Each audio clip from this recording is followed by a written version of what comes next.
મારો વોર્ડ મારી વાત એબીપી અસ્મિતાની આ વિશેષ રજૂઆતમાં આજે વાત કરીએ સુરતના વોર્ડ નંબર 4ના કાપોદ્રા વિસ્તારની। આ વિસ્તારના લોકો સ્થાનિક સ્વરાજની ચૂંટણીમાં કઈ બાબતોને ધ્યાનમાં રાખીને મતદાન કરશે અને વિસ્તારના લોકોની શું છે સમસ્યા જાણીએ। મારો વોર્ડ મારી વાતમાં આજે વાત કરીશું કાપોદ્રા વિસ્તારની વોર્ડ નંબર 4માં કયા પ્રકારની સમસ્યાઓ છે, ગત 5 વર્ષની અંદર સોસાયટીમાં કામો થયા છે કે નહીં। આપણી સાથે સોસાયટીઓના પ્રમુખ ઉપસ્થિત છે, તેઓની સમસ્યાઓ શું છે, 5 વર્ષ દરમિયાન કાઉન્સિલરોએ કોર્પોરેટરોએ કયા પ્રકારની કામગીરી કરી છે તેના વિશે જાણીશું। સીધી ચર્ચાનો દોર શરૂ કરીએ સોસાયટીના પ્રમુખો સાથે। આપની સોસાયટીનું નામ શું છે, કયા પ્રકારના પ્રશ્નો છે અને 5 વર્ષની અંદર કામો થયા ખરા? અમારી સોસાયટી વિરાટનગર સોસાયટીનો પ્રમુખ છું।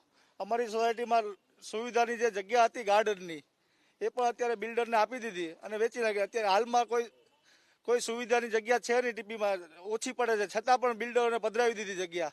અને જે સુવિધાની જગ્યા બિલ્ડરોને પૈસા આપીને મોટો કર્મચારીઓ ભ્રષ્ટાચાર કરી નાખ્યો કે જગ્યા બેઠે બેઠી એને આપી દીધી। અને બાકી ખાડીનો રહ્યો, ખાડીના કેટલા વર્ષોથી ખાડીનો પ્રશ્ન વારંવાર રજૂઆત કરવા કોઈ થતું નથી।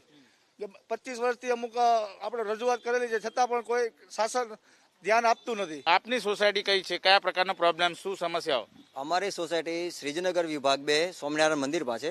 અમારી સોસાયટીમાં અમે વારંવાર ઘણા પ્રશ્નો લઈને જતા હોઈએ છીએ। જેમ કે હમણાં અમને જાણવા મળ્યું કે ટીપીના રોડ આપણે ટીપી 5 થઈ ગયા પછી કેટલી ટીપી ખુલ્લી થઈ છે, હજી સુધીમાં ઘણી બધી ટીપીઓ ખુલ્લી થઈ નથી।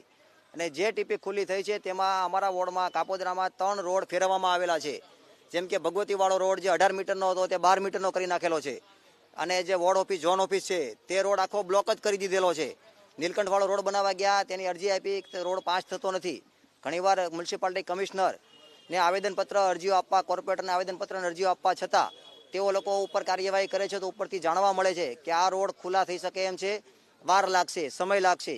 જ્યારે અત્યારે અમારી સોસાયટીમાં નવું જ કોકડું આવ્યું છે કે અમારી સોસાયટીવાળાએ આઈસીના નાણાં ભરી દીધેલા હોવા છતાં અમારી ઉપર આઈસીના 12 લાખ કે 15 લાખ તમારે એક્સ્ટ્રા ભરવા પડશે કે કારણ પૂછવામાં આવ્યું તો અમને એવું કહેવામાં આવ્યું છે કે આઈસીના નાણાંનું વેરિએશન આવેલું છે। સોસાયટી તમારા જે વિસ્તાર છે, તમારા વિસ્તારમાં શું ઈચ્છો છો તમે, શું થવું જોઈએ? આપણે ટ્રાફિકનો બહુ સમસ્યા છે। ટ્રાફિક એરિયા પ્રમાણે ટ્રાફિક બહુ વધારે થાય છે, એટલે ટ્રાફિકનો એરિયા સુધારવા માટેનું છે। બિલકુલ ટ્રાફિક સમસ્યા હલ કરો એ પ્રમાણેની વાત।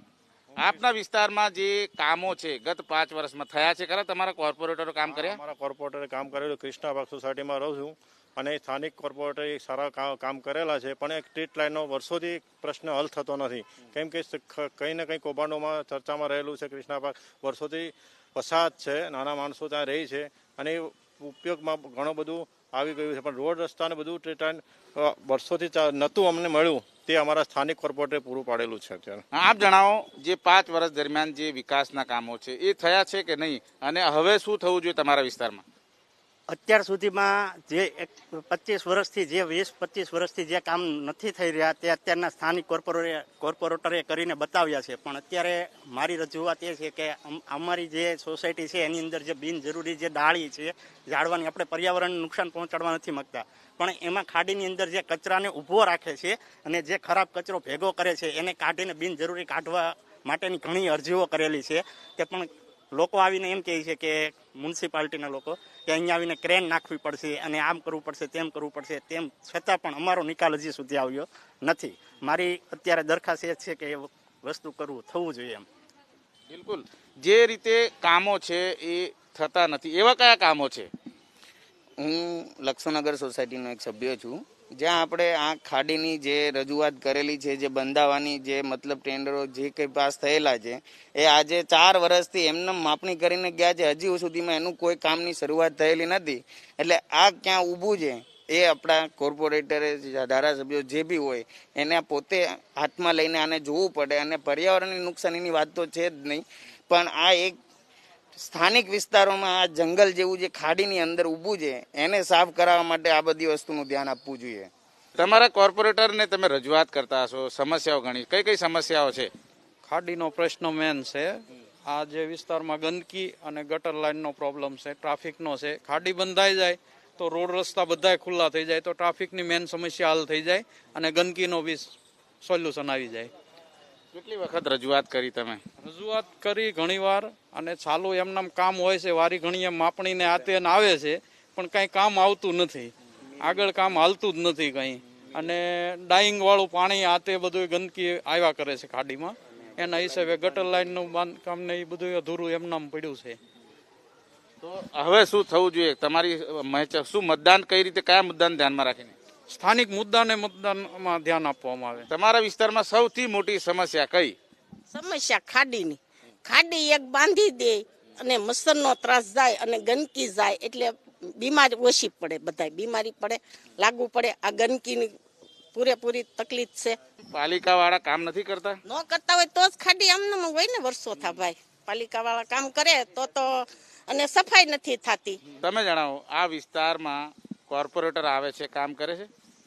કામ બરોબર કરતા નથી અને જેવી રજૂઆત કરીએ છીએ એ પ્રમાણે કામ તો નથી જે લોકોનું.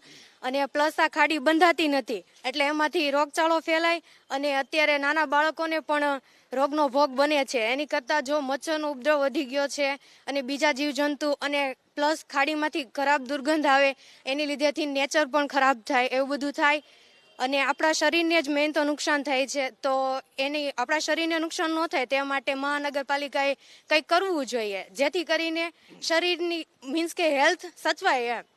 બિલકુલ, કાપોદ્રા વિસ્તાર વોર્ડ નંબર 4 કોર્પોરેટરો કોંગ્રેસના વાત જરૂર કરવામાં આવી રહી છે કે સોસાયટીઓના કામો જરૂર થયા છે, પરંતુ જે મુખ્ય કામો છે એ કામો હજી થયા નથી.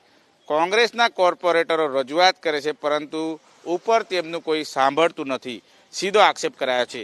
પ્રાથમિક મુદ્દાઓને ધ્યાનમાં રાખીને જ મતદાન કરવામાં આવશે તેવું સોસાયટીવાળા કહી રહ્યા છે. કેમેરામેન રાકેશ પાનવાલા સાથે ધનરાજ બાગલે, એબીપી અસ્મિતા, સુરત.